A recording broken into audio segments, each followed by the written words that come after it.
Authoritarianism, 1920 to 1938. This is the time between the two great wars of the 20th century. Authoritarianism gained appeal after World War I. Disillusioned by the perceived failure of humanitarian and liberal values in the war, people were drawn to extremist politics. Italian dictator Benito Mussolini, architect of fascism, seized power in 1922 by threatening to march on Rome unless designated prime minister by King Vicar Emmanuel III. A warlike political philosophy, fascism disputes the very foundation of democracy, which is that citizens can govern themselves through elected representatives. Mussolini subverted Italy's weak constitutional monarchy by engineering the passage of a law that ultimately granted 64% of the seats in parliament to fascists in the 1924 election. Mussolini installed a rigorous censorship, had textbooks rewritten, and decreed that only the fascist party was legal. In 1936, Spanish General Francisco Franco mounted a coup against Spain's republic. Victorious after a 3-year civil war, Franco set up a fascist government. In the Soviet Union and in Germany, dictatorial governments carried authoritarianism to new extremes. Whereas Mussolini and Franco were content to control the government in every way, Germany's Adolf Hitler and the Soviet Union's Joseph Stalin insisted on total dominance over every aspect of people's lives. Within their totalitarian jurisdictions, the role of the citizen was to serve the state in its quest for a perfect society. Joseph Stalin, son of humble parents, was a member of the Bolshevik inner circle that overthrew the provisional government in 1917. Upon Lenin's death in 1924, Stalin became part of a ruling triumvirate. From this position of influence, Stalin gained complete control of the government in 1924. Russia was one of the world's poorest countries. Stalin sought to remedy the situation with rapid industrialization.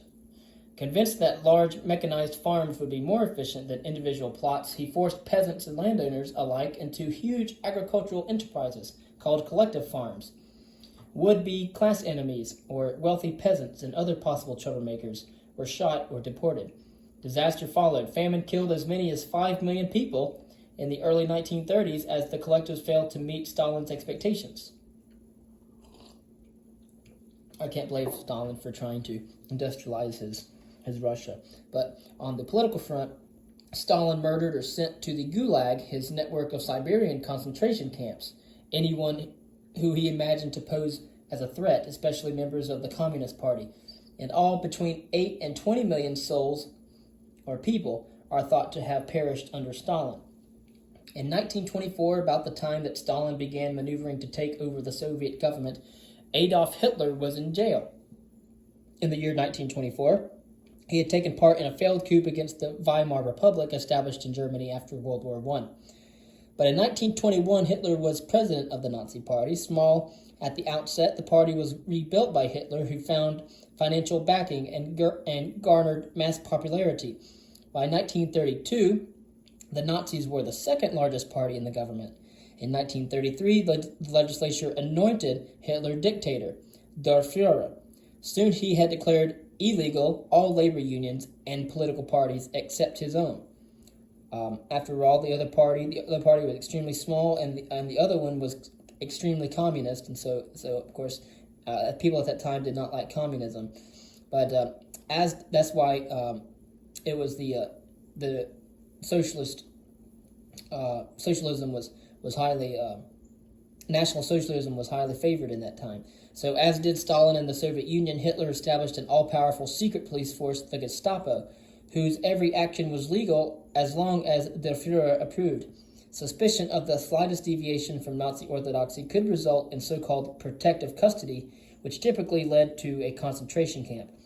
Seemingly conservative, Nazis valued strength, passion, and devotion to the community and family. They also believed in the superiority of a mythical Aryan race, of which Germans were the epitome. Through this assumed status, Nazis argued that they had not only the right but also an obligation to subdue, even exterminate, impure or mongrel races such as Jews, gays, and others. Anti-Semitic propaganda had been a Nazi tool from the start and in part accounted for the party's popularity. Nazis believed that they were superior and that they merited more living space than others. This helped account for the forthcoming genocide of Jews and the military occupation of neighboring countries that would spark World War II. You have to keep in mind that at this time, people were races were seen as inferior and superior, and there's a lot of people that were prejudiced against other so-called races. Although, of course, this is a time before we really had discovered a lot about why there are differences between races and such. But in any case, their racism was a unique part of Nazi doctrine, to hate other races and to see them as inferior and not worthy of life. So World War II, 1939 to 1945. In September of 1938, British Prime Minister Neville Chamberlain announced peace for our time. Less than a year later, Germany invaded Poland, instigating World War II. And at this time, at the time that Bertrand Russell was trying to get the British to disarm their entire military, Adolf Hitler was marching across the Rhineland. But in any case, when Hitler came to power in the early 1930s, Germany was in distress. Piled atop the economic dislocations of the Great Depression were billions of dollars in reparations extracted from Germany after World War I by the Treaty of Versailles, which had reduced Germany's army, severed sizable chunks of their territory, and gave them full responsibility for the conflict on Germany. Hitler aimed to restore the fatherland to its former glory and beyond. Under the Weimar Republic that had preceded Hitler, Germany had secretly expanded its armed forces through paramilitary groups such as the stormtroopers of the Sturmabteilung, or the SA. German aircraft companies experimented in military aviation, and by 1931, Germany had produced a formidable tank. France and Britain ignored these treaty violations, even when Hitler sent his army into the Rhineland in 1936, an area of Germany bordering France and demilitarized after World War I. The Allies did nothing. In 1938, they blustered when Hitler annexed Austria as part of his plan to unite German-speaking people under the Nazi banner. The League of Nations was equally powerless. When Hitler demanded control over Sudetenland, a region of Czechoslovakia bordering southern or southeastern Germany, and largely populated by people of German origin, the Allies acquiesced in return for Nazi promises to expand no further. But within 6 months, however, Germany took over the rest of Czechoslovakia.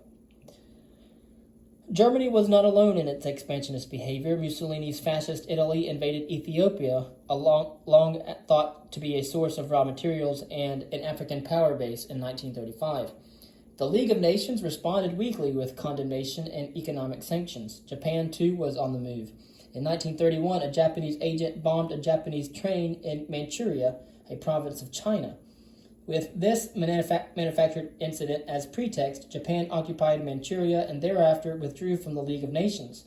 In 1937, an encounter between Chinese and Japanese troops near Beijing sparked a brutal Japanese invasion of China.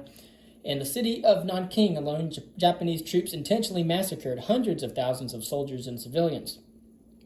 On September the 27th of 1940, these three marauding powers signed a mutual defense agreement in Berlin, the Tripartite Pact, which established the Berlin-Rome-Tokyo axis. So that, if you're not familiar, Berlin is in Germany, Rome is in Italy, and Tokyo is in Japan. So this is a tripartite pact between Germany, Italy, and Japan. These were called the Axis. And so a year earlier, Germany had signed a non-aggression pact with the Soviet Union in which the two secretly agreed to divide Poland. His eastern border secure, Hitler could proceed with a plan that might provoke war with Britain and France. Poland was the trigger, however. To get Germany's share of Poland, Hitler wanted an excuse to invade. He fabricated one with a fake attack on a German radio station near the Polish border. On August of 31st, 1939, troops of Hitler's Schutzstaffel, or SS, seized the station, fired their weapons, and broadcast anti-Nazi slogans in Polish. By the next day, Hitler had launched his assault on Poland, the first victim of Germany's Blitzkrieg, or lightning war.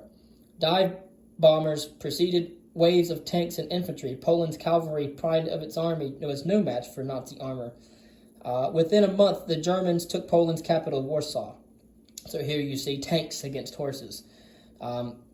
So the invasion of Poland brought France and Britain into the war.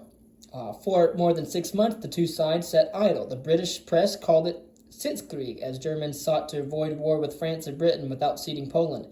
With war unavoidable, the Germans attacked France on the 10th of May in 1940. Sweeping through Holland and Belgium around the Maginot Line, French fortifications along the German border, the Nazi army surged into France. The speed of the advance outpaced the French and British attempts to set up a defense. By the middle of June, France had fallen. And that's when Hitler had annexed France in about 2 weeks, and then came to Blitzkrieg over on the eastern front of Russia. So Winston Churchill had become Britain's prime minister as Hitler stormed France. Churchill addressed Parliament on the 13th of May with the memorable pledge, quote, "I have nothing to offer but blood, toil, tears, and sweat," end quote. With the defeat of France, Britain became the focus of Hitler's attention. In August, he launched a massive bombing campaign against Royal Air Force bases in England as preparation for an invasion, Operation Sea Lion. Britain's fighter command mustered only a small force of aircraft compared with Germany's massive Luftwaffe, which was their air force. Unfortunately, Britain had radar, a new invention at the time capable of warning of approaching bombers. Even with radar, however, Britain was nearly overwhelmed in this air war of attrition. In 1 2-week period, nearly 25% of Britain's fighter pilots perished, and despite such losses, fighter command, augmented by Canadian and American volunteers, held off the Luftwaffe through August, long enough to scuttle Hitler's invasion plan. Luftwaffe commander Hermann Göring redirected his bombers. For 57 nights, the Germans pounded London in an effort to destroy Britain's will to resist, to no avail. A turning point was when the United States, consumed by isolationism after World War I, was officially neutral in the developing conflict, despite President Franklin Roosevelt's conviction that America could not stand on the sidelines. Concerned with Britain's plight, however, Congress passed the Lend-Lease Act in March of 1941, the Lend-Lease Act of March 1941, which authorized the president to supply countries vital to United States interests with any material needed for their defense. With this law, America abandoned its neutrality. And that was with the Lend-Lease Act of 1941. War goods went first to Great Britain, then to Asia to help China resist the Japanese, and then to the Soviet Union, which Hitler had invaded in June. Stalin knew of the German buildup on his western front, yet the Soviet dictator was unwilling to believe that Hitler would tear up the non-aggression pact they had signed only a couple of years earlier. Thus, the attack came as a surprise. German armor raced almost to Moscow, killing 3 million Soviet troops before overextended supply lines and Russia's bitter winter stopped them. Now, had Stalin known that Hitler was going to blitzkrieg at the borders of Russia, the Germans probably would have been able to penetrate as far as into Russia as they did. Because it was a surprise attack, there was no defense to stop the British forces. In any case,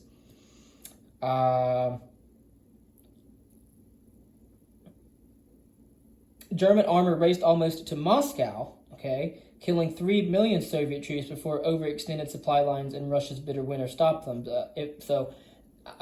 If you want to look at a map, you could look at a map of Europe, and you could see how far it is from Germany to Moscow. So the German blitzkrieg went pretty far to Russian territory before they were stopped. But in any case, between the German invasions of Poland in 1939 and the Soviet Union nearly 2 years later, the Japanese had strengthened their hold on China, invaded French Indochina, now called Vietnam, and signed a non-aggression pact with the Soviets. Hoping to roll back the Japanese, the United States in July of 1941 embargoed the oil and scrap metal Japan needed to make war. On December the 7th, a Japanese fleet of aircraft carriers set on destroying the American Pacific Fleet, based at Pearl Harbor in Hawaii, launched a sneak attack that sank or disabled 19 ships, including 6 battleships, among them the USS Arizona, which I've seen. Days later, America was at war with Japan, Germany, and Italy. Japan's blow against the United States seemed a disaster from which the country might not recover. The Japanese surged through Southeast Asia, the southwestern Pacific, and beyond. In reality, however, Pearl Harbor, the surprise attack at Pearl Harbor, marks the beginning of the end of Axis power, because that's really what got the United States in the war. Fortunately for the United States, the Navy's aircraft carriers had been at sea when the Japanese attacked Pearl Harbor. The following May, these ships and their aircraft helped win the Battle of the Coral Sea, which halted the Japanese advance toward Australia. At the Battle of Midway, a month later, American carrier-based aircraft sank 4 Japanese carriers. With few exceptions, the summer of 1942 marked the height of Axis conquest. Thereafter, they lost ground as the British began pushing the Germans out of North Africa, which they had occupied to protect the southern flank of Europe. Britain, the United States, and the USSR squeezed Axis forces in Europe. In Asia, the Chinese fought to expel Japan from Manchuria in the Pacific as the U.S. began an island-hopping campaign to attack outposts vital to the Japanese.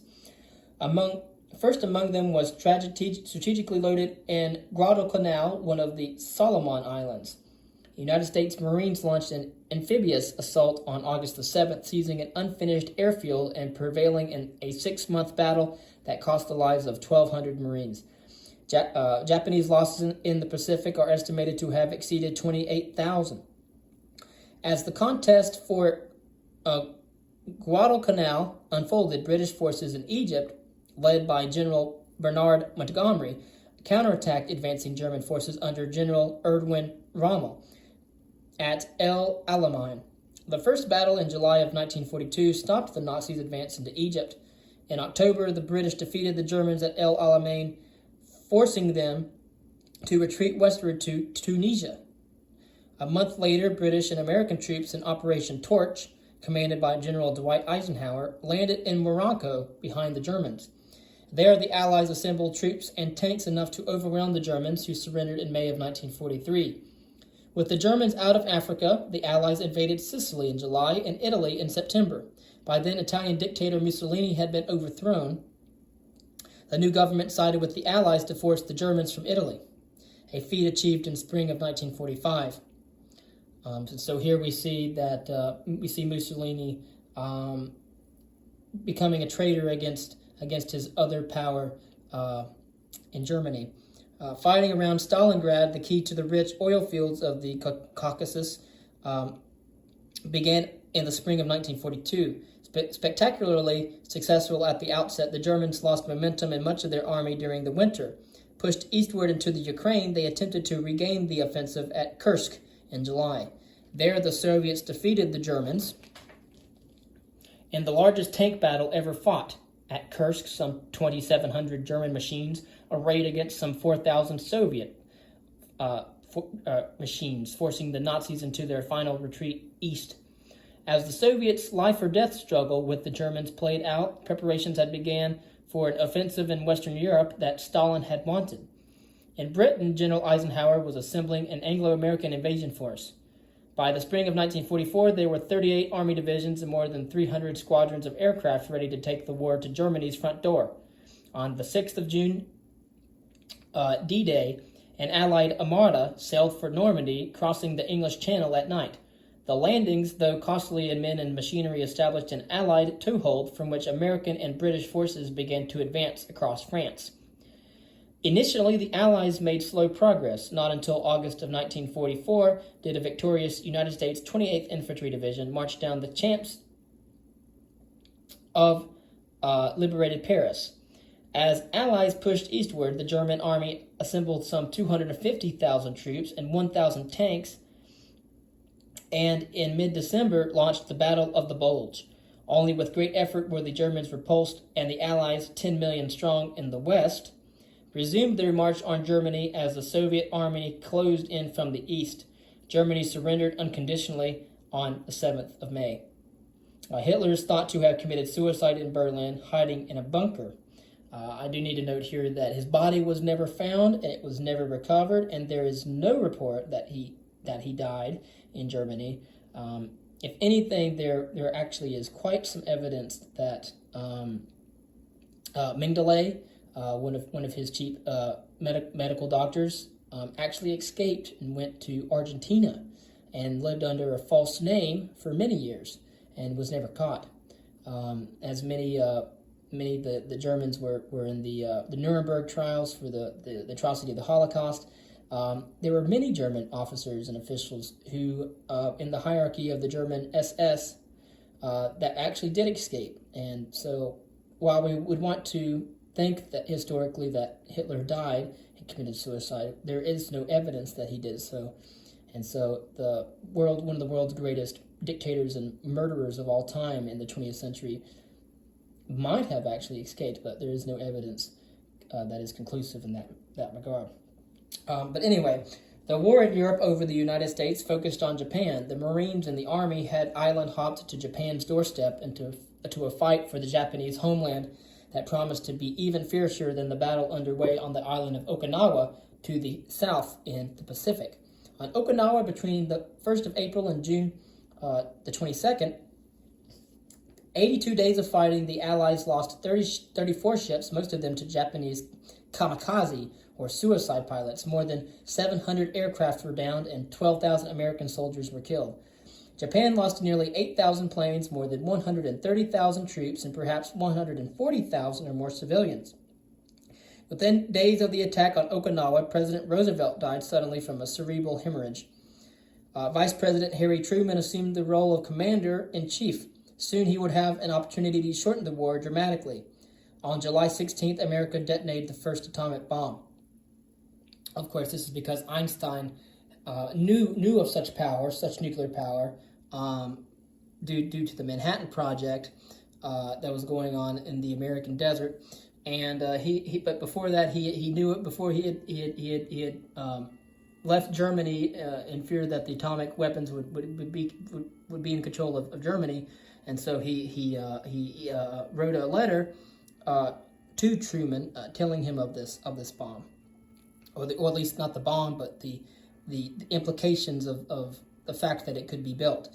So rather than risk the bloodbath necessary to win the Japanese mainland, Truman hoped that the bomb's destructiveness would persuade Japan to surrender sooner and lessen casualties on both sides. On August the 6th, a B-29 bomber, christened the Enola Gay, erased Hiroshima off the face of the globe with an atom bomb.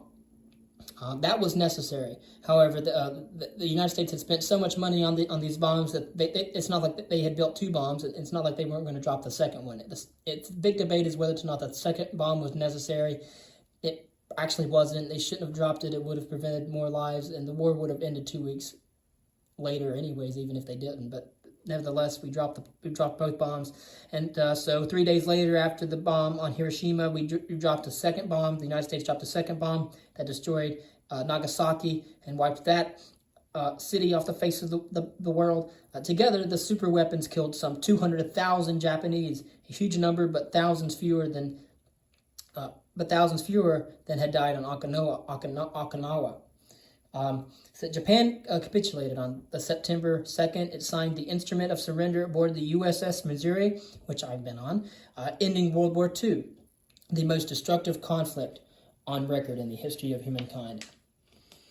And so just to briefly recapitulate a survey from 1900 to 1945, the strife of the two globe-girding wars and the misery of the Great Depression dominated the first 45 years of the 20th century. Industrialization and technological advances challenged traditional mores, and winds of rebellion swept the entire globe.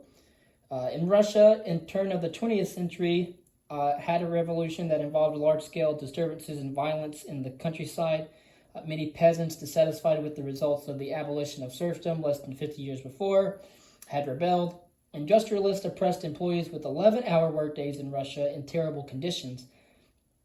There was an assembly of Russian workers that was formed in 1903 Within a year, the membership had grown to 9,000, just as inflation had the effect of cutting wages by 20%. In St. Petersburg, 110,000 workers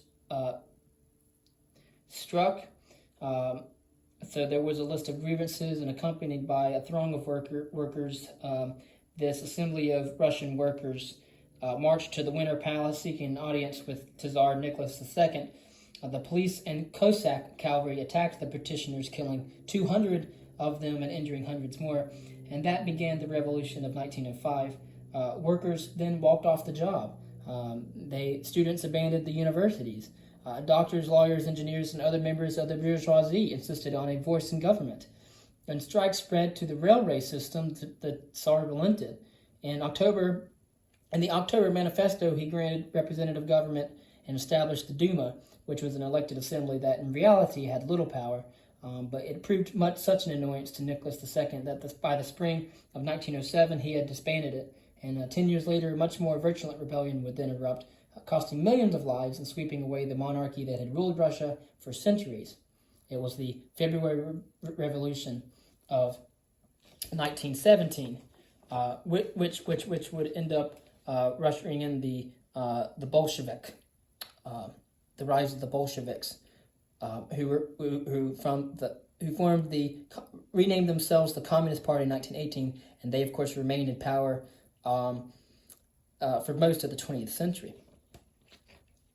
And a little bit on Turkey. In 1908, Turkish nationalists, mostly military officers, reacted to the authoritarianism of Sultan Abdul Hamal III and the Ottoman Turks' general weakness by staging the Young Turk Revolution. Dissatisfaction was widespread, spying rampant, execution for the slightest offense that was commonplace. But the post-revolutionary government in Turkey relied on the promises of liberation and established a dictatorship as brutal as the one it had replaced. Turkey introduced the 20th century to genocide and ethnic cleansing. The victims were Armenians, which were a Christian minority widespread throughout the Ottoman Empire. Acting in the name of a fanatical nationalism, the authoritarian Turkish government used World War I in order to distract the world from the erasure of Armenians in Turkey. The genocide began in 1915 with the government summons of hundreds of Armenian leaders to Istanbul. All were murdered in that event. In communities across the empire, police rounded up Armenians for relocation by forced march to the deserts of Syria. Many thousands died along the way. Many more thousands were killed in an outright massacre in Anatolia. Mexico in 1910, peasants led by Emiliano Zapata in the south and Pancho Villa in the north rose in rebellion against the entrenched government of President Porfirio Diaz, who, despite the promise of elections in Mexico's constitution, had refused to cede his power for more than 3 decades. Diaz fled the country in 1911. Bloodshed and anarchy ensued as competing factions wreaked havoc until 1917, when the 1857 Constitution was revived and then general elections were held again. In 1911, China had been ruled by the Qing dynasty for more than 250 years, more than 2.5 centuries. Beginning in the 19th century, a skyrocketing population combined with economic decline led to civil unrest on a huge scale. Armies formed by the Chinese gentry helped stamp out internal dissent, but were less successful against the Western world. The British, for example, brought opium into China to pay for tea exported abroad. When the emperor banned the drug, Britain opposed him and won 2 wars that arose over the opium trade, the First and Second Opium Wars. The Revolution of 1911 compelled the emperor to flee in favor of a republican government formed by the revolutionary son, Yat-sen. He was soon deposed, and China descended into a long period of political turmoil, social upheaval, and civil war as rival warlords carved up the country. Beginning in 1925, however, a leader named Chiang Kai-shek gradually subdued the warlords and all but destroyed the rival Communist Party led by Mao Zedong. It recovered, and in 1949, communists expelled Chiang Kai-shek's forces from the mainland. They settled 800 miles offshore on Taiwan, the land of my father. And of course, we know quite extensively about Mao Zedong's Red China. and Mao Zedong killed more than Hitler and Stalin combined. One step on the road to India's independence began with a march about salt. The British colonial administration monopolized the production and sale of that valuable commodity. To make salt or sell it was illegal. The law was a burden on India's poor, for many of whom salt was readily available naturally. Mohandas Gandhi, an activist who would help to free India, chose the salt tax as the first target in his campaign of civil disobedience, by which he intended to dismiss British rule. As I understand that India was ruled by the British. But Gandhi in 1930 organized the Salt March, a 240-mile walk from his ashram to the sea. Arriving there, he gathered some natural salt and urged others to do the same. Soon thousands were following Gandhi's lead. In response, the British jailed more than 60,000 people and ultimately arrested Gandhi. But less than a year later, he was released, and he continued his nonviolent efforts toward achieving independence for India. And that's it. 1900 to 1945. We've talked about. We haven't really talked about the development of the atom bomb, but I do want to mention that. I also do want to mention a little bit about the Holocaust. Basically, it was millions of